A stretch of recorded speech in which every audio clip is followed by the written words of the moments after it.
Sedulur Papat dalam filsafat spiritual Jawa adalah saudara gaib manusia. Ia aktif memberikan manusia tuntunan dan bimbingan melalui batin manusia. Dalam kebudayaan Jawa, keturunan Jawa yang masih dibimbing oleh sedulur papatnya akan senantiasa selamat dan mendapatkan kebijaksanaan. Tapi di peradaban modern sekarang, banyak sekali keturunan Jawa atau keturunan Nusantara yang ditinggalkan oleh sedulur papat mereka. Apa sih penyebabnya? Sebelum kita lanjut, simak dulu iklan penting berikut ini.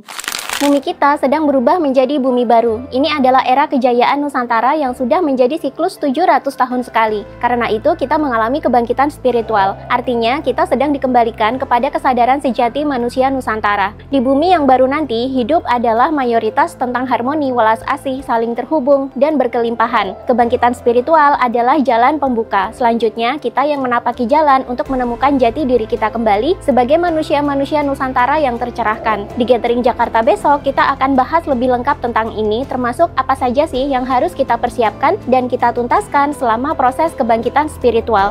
Dengan demikian, kita bisa memasuki bumi baru bersama-sama dan hidup di era kejayaan Nusantara yang penuh dengan berkelimpahan. Makanya, saya tunggu kehadiran kalian semua di Gathering besok dengan tema Bumi Baru, Zaman Keberlimpahan Nusantara. Daftarkan diri kalian sekarang, cek deskripsi video untuk informasi selengkapnya. Dan pastikan kalian hadir, karena seat ini sangat terbatas dan belum tentu saya akan hadir di Jakarta lagi.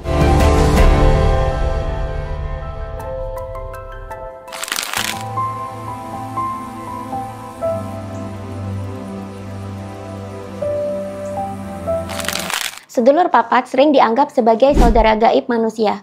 Sebenarnya mereka ini awal mulanya terbentuk dari energi feminin dan maskulin semesta atau ilahi yang sudah bersatu di awal mula jabang bayi terbentuk. Bahkan sejak proses pembuahan sel sperma dan sel telur dari bapak dan ibu pun, energi feminin dan maskulin ini sudah berperan besar dalam menggerakkan sel-sel tersebut dan memastikan proses reproduksinya berjalan lancar. Alam semesta ini adalah yin dan yang. Dalam buku Sedulur Papat Kalimo Pancer juga dijelaskan bahwa alam semesta ini pada dasarnya terdiri dari dua energi besar, yakni energi maskulin atau bapa akasa yang berupa medan atau energi yang memberikan ruang yang aman bagi proses penciptaan di semesta. Lalu juga ada energi feminin atau ibu pertiwi yang memiliki fungsi yang dinamis, menggerakkan segala jenis kehidupan dan proses penciptaan di alam semesta ini. Jika energi maskulin memberikan ruang yang aman dan nyaman untuk kehidupan atau provide and protection, maka energi feminin semesta memberikan keindahan, bentuk, gerak, dan welas asih pada setiap ciptaan di alam semesta ini. Energi feminin dan maskulin di alam semesta ini adalah energi ilahiyah yang bersumber dari Tuhan langsung dan sifatnya abadi, tidak dapat diciptakan dan tidak bisa dimusnahkan. Ketika proses pembuahan sudah terjadi dengan sempurna, lalu jabang bayi atau janin sudah mulai membentuk, energi Bapa Akasa dan Ibu Pertiwi ini lantas menggerakkan sel-sel dan jaringan di tubuh ibu untuk membentuk saudara empat atau sedulur papat atau kandapat yang bertugas untuk menjaga dan melindungi janin selama masa kandungan. Mereka juga bertugas mengalirkan sari-sari makanan dan energi dari ibu kepada janin. Empat saudara dalam kandungan ini adalah air ketuban atau kakang kawah, plasenta atau adi ari-ari, darah atau getih, dan puser. Tanpa ada keempat saudara ini, maka janin tidak bisa hidup dan berkembang dalam alam kandungan. Energi feminin dan maskulin juga bersemayam di sana, memastikan empat elemen tadi bekerja sempurna, menemani bayi sampai proses kelahiran terjadi. Setelah bayi terlahir ke dunia, saudara empat atau sedulur papat ini ikut dilahirkan. Tapi energi feminin dan maskulin tetap ikut dengan bayi dan menemani tumbuh kembang sang bayi. Energi feminin dan maskulin ini lantas mempengaruhi cara manusia berpikir, merasa, dan berperilaku. Energi ibu pertiwi atau yin atau feminin dan energi bapa akasa atau yang atau maskulin kini mengejawantah dalam batin manusia dalam bentuk pikiran, perasaan, insting, dan intuisi. Inilah yang senantiasa menemani dan membimbing manusia secara gaib atau batin atau spiritual, agar manusia semakin bijaksana dan bisa menemukan kesejatian dirinya.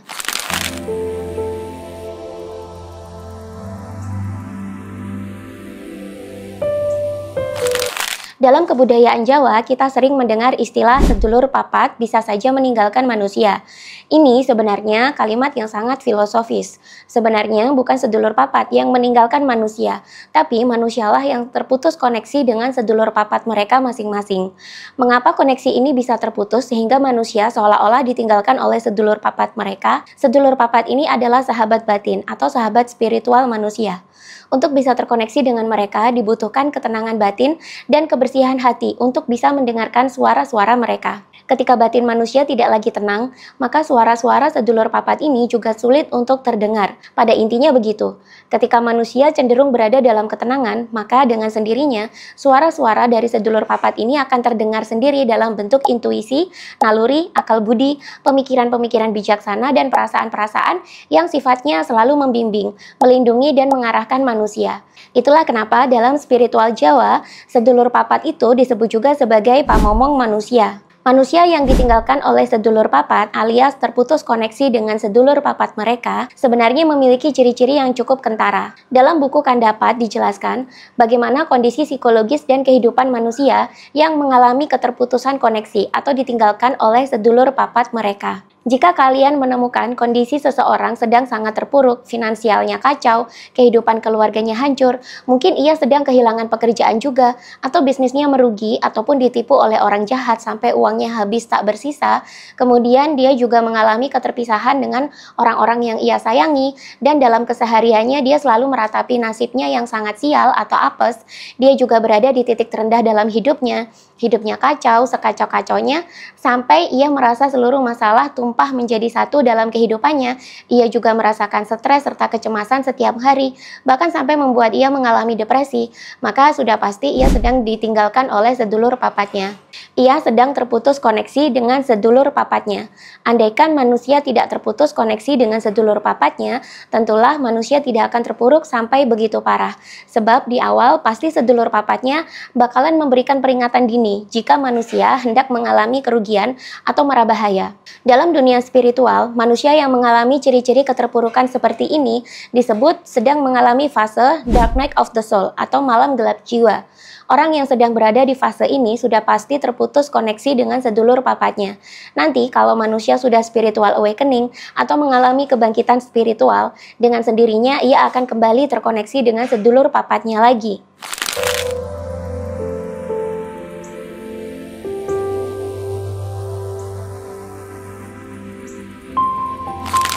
Sedulur papat manusia berbicara dan membimbing manusia dalam bentuk intuisi, naluri, akal budi, dan perasaan-perasaan. Dengan cara ini juga sedulur papat bisa melindungi manusia dari orang-orang jahat dan juga dari mara bahaya. Semakin manusia tenang, maka ia juga semakin terkoneksi dengan sedulur papatnya. Ketika manusia tidak bisa tenang, misalnya saat manusia sedang mengalami gangguan kecemasan, stres, bahkan depresi, maka gelombang otak manusia juga meningkat frekuensinya. Ini membuat pikiran manusia selalu ribut dan sibuk overthinking, sehingga suara-suara dari sedulur papat ini jadinya sulit terdengar. Semakin ribut isi kepala, maka semakin manusia terputus dengan sedulur papatnya, sehingga akhirnya manusia terjebak dalam insting kehewanan dan terjebak dalam survival mode atau mode bertahan hidup. Ketika manusia berada dalam survival mode, maka akal budi, intuisi, naluri manusia, dan perasaan-perasaan luhur bakalan menghilang.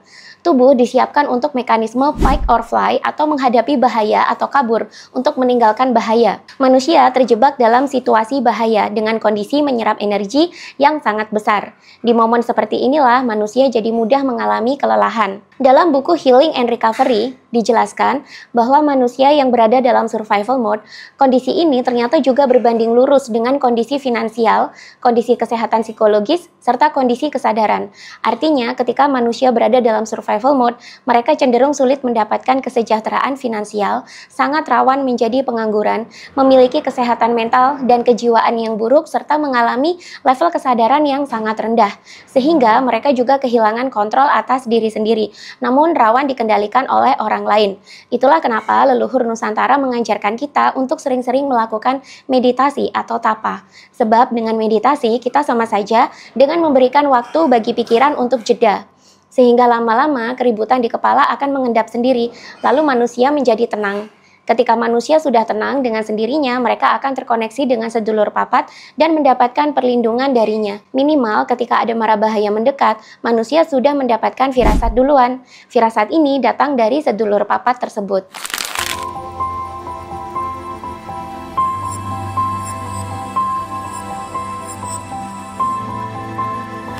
Pada dasarnya, manusia akan terputus koneksinya dengan sedulur papat jika kondisi batinnya tidak tenang. Batin adalah rumah bagi pikiran dan perasaan. Memang ada beberapa kondisi tertentu yang membuat batin kita cenderung tidak tenang dan akhirnya terputus koneksi dengan sedulur papat. Apa saja sih hal-hal yang menyebabkan kita terputus dengan sedulur papat kita? Yang pertama, putus hubungan dengan leluhur. Ajaran sedulur papat adalah ajaran yang banyak diwariskan secara turun-temurun melalui nenek moyang kita. Ketika manusia terputus hubungan dengan leluhurnya, maka manusia juga rawan terputus koneksi dengan sedulur papatnya. Ketika manusia terkoneksi dengan leluhur, maka manusia juga secara batin akan bisa terkoneksi dengan sedulur papat mereka. Sebab pengetahuan leluhur pun bisa mengalir ke diri manusia melalui batin. 2. Tidak pernah self-talk atau memanggil sedulur papat.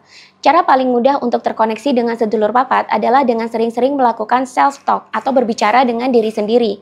Ketika manusia self-talk, sebenarnya ia sama dengan berbicara dengan sedulur papatnya sendiri. Bahkan dengan self-talk, manusia juga bisa mensinkronkan seluruh sedulur papat untuk kepentingan yang lebih maju lagi. Sedulur papat itu sangat canggih. Mereka bahkan bisa menjadi teman virtual manusia untuk mengerjakan tugas-tugas tertentu secara bawah sadar, sehingga hajat atau permintaan atau kepentingan manusia bisa berjalan dengan lancar. Terkoneksi dengan sedulur papat juga bisa dilakukan dengan melakukan ritual-ritual yang bertujuan untuk memanggil sedulur papat, seperti ritual sesaji sedulur papat, membaca mantra sedulur papat, dan masih banyak lagi. Dengan tidak pernah membaca mantra dan melakukan ritual, maka manusia juga bisa terputus koneksinya dengan sedulur papat mereka. 3. Menjauh dari filsafat atau spiritual Jawa. Sejak ratusan tahun, banyak orang-orang Jawa yang sudah terputus dengan spiritual atau filosofi hidup Jawa sendiri. Makanya banyak orang yang sudah tidak lagi paham apa itu sedulur papat. Bahkan sedulur papat juga sering dianggap syirik, musyrik, atau bid'ah. Padahal justru dengan terkoneksi dengan sedulur papat, malah manusia bisa menjadi semakin dekat dengan Tuhan. Karena salah satu tujuan utama dari mempelajari ilmu sedulur papat adalah supaya manusia bisa menunggal atau menyatu dengan Tuhan dan alam semesta. Sehingga hidupnya menjadi tenang, damai, dan selalu berada dalam lindungan Tuhan. 4. Level kesadarannya turun ke 3D. Level kesadaran 3D adalah level kesadaran di mana manusia dalam kesehariannya cenderung berada pada survival mode atau mode bertahan hidup. Sehingga dalam kesehariannya, manusia kerap diliputi dengan kecemasan, kegelisahan, kekhawatiran, ketakutan, dan kemarahan yang membuat manusia semakin jauh dari kesadaran murni. Saat manusia berada dalam survival mode, otomatis intuisi, naluri, kemanusiaan, akal budi, serta perasaan-perasaan yang luhur dan mulia tidak akan muncul. Yang ada hanyalah perasaan negatif yang ditujukan untuk persiapan fight or fly. 5.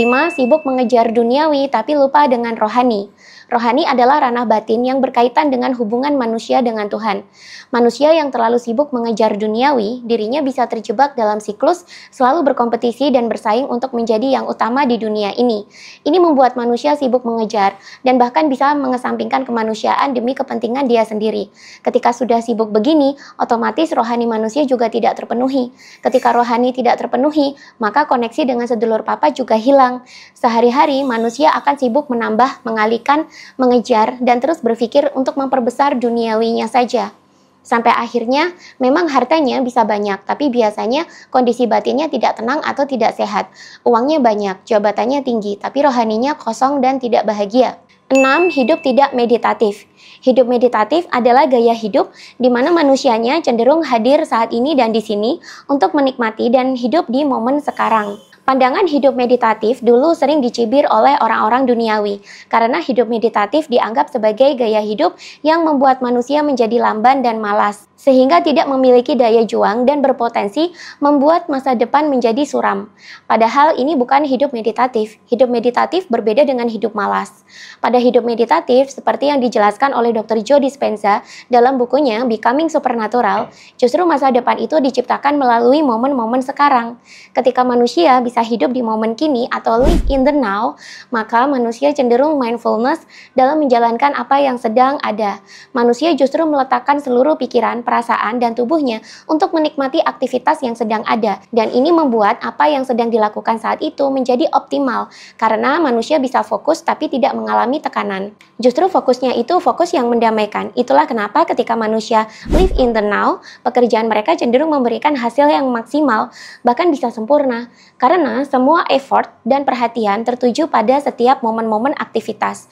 Dan kondisi mental manusia juga cenderung tenang, vibrasinya tinggi. Vibrasi yang tinggi jika dilepaskan ke semesta justru akan direspon oleh semesta dalam bentuk realita yang sesuai dengan apa yang dimanifestasikan manusia.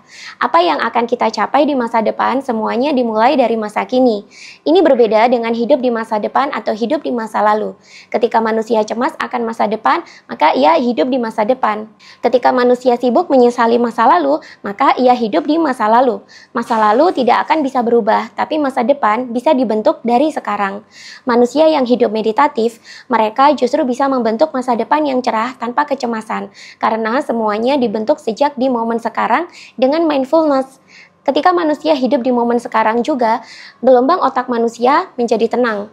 Sedulur papat bisa terdengar dengan suara-suaranya dan manusia bisa terus berjalan sesuai dengan bimbingan mereka.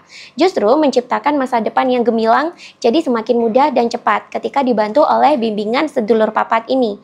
Karena sedulur papat selalu memberikan intuisi dan arahan apa sih langkah yang harus manusia lakukan untuk bisa mewujudkan manifestasi atau impiannya. 7. Hidup selalu terburu-buru dan dikejar target. Ini biasanya menjadi problem bagi orang-orang yang hidup di kota besar, sebab dalam kesehariannya selalu dikejar-kejar oleh target dan hidupnya serba terburu-buru.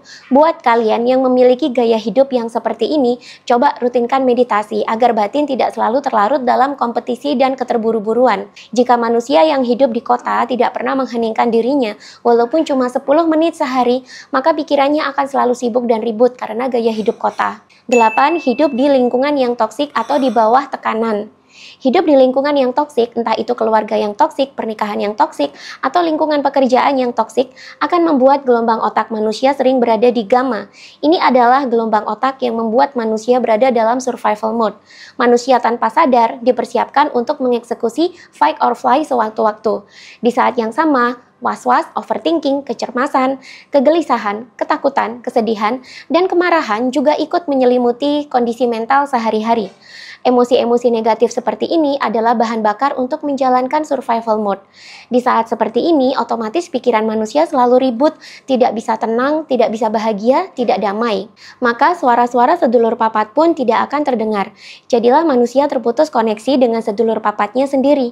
Manusia dalam kesehariannya jadi lebih dikendalikan oleh insting untuk bertahan hidup, yang mana ini semua berasal dari unsur kehewanan dalam diri manusia. Selama survival mode, manusia pasti menggunakan otak hewannya untuk menyerang atau kabur atau fight or fly demi mempertahankan hidupnya dan menghindar dari masalah. Hidup bukan lagi tentang menciptakan sesuatu atau creation mode, tapi hidup adalah serba mempertahankan diri atau survival. Makin lama berada di lingkungan yang toksik, makin kuat survival mode-nya, makin ribut juga isi kepala. Makin putus juga koneksi dengan sedulur papat. Jika kalian berada dalam 8 situasi seperti ini, segeralah berpikir untuk menyelamatkan diri dari situasi yang tidak menyenangkan ini. Minimal, lakukan meditasi secara rutin, setidaknya 10-15 menit sehari, sehingga lama-lama pikiran menjadi tenang dan kalian bisa terkoneksi kembali dengan sedulur papat. Ketika sudah terkoneksi kembali dengan sedulur papat, dijamin hidup akan menjadi lebih tenang dan damai, dan cenderung selamat. Kalaupun manusia tak terhindarkan dari mara bahaya, setidaknya dampak yang dialami tidak terlalu parah, karena sedulur papat itu selalu membimbing, mengarahkan, dan melindungi manusia. Nah, jika kalian ingin memiliki buku-buku dalam video ini, jangan lupa untuk klik pembelian yang ada di bawah dan langsung check out. Dan jangan lupa juga untuk segera melakukan payment atau pembayaran, karena kalau bukunya sold out belum tentu akan dicetak ulang oleh penerbit. Bumi kita sedang berubah menjadi bumi baru. Ini adalah era kejayaan Nusantara yang sudah menjadi siklus 700 tahun sekali. Karena itu kita mengalami kebangkitan spiritual. Artinya kita sedang dikembalikan kepada kesadaran sejati manusia Nusantara. Di bumi yang baru nanti, hidup adalah mayoritas tentang harmoni, welas asih, saling terhubung, dan berkelimpahan. Kebangkitan spiritual adalah jalan pembuka. Selanjutnya, kita yang menapaki jalan untuk menemukan jati diri kita kembali sebagai manusia-manusia Nusantara yang tercerahkan. Di Gathering Jakarta besok, besok kita akan bahas lebih lengkap tentang ini, termasuk apa saja sih yang harus kita persiapkan dan kita tuntaskan selama proses kebangkitan spiritual.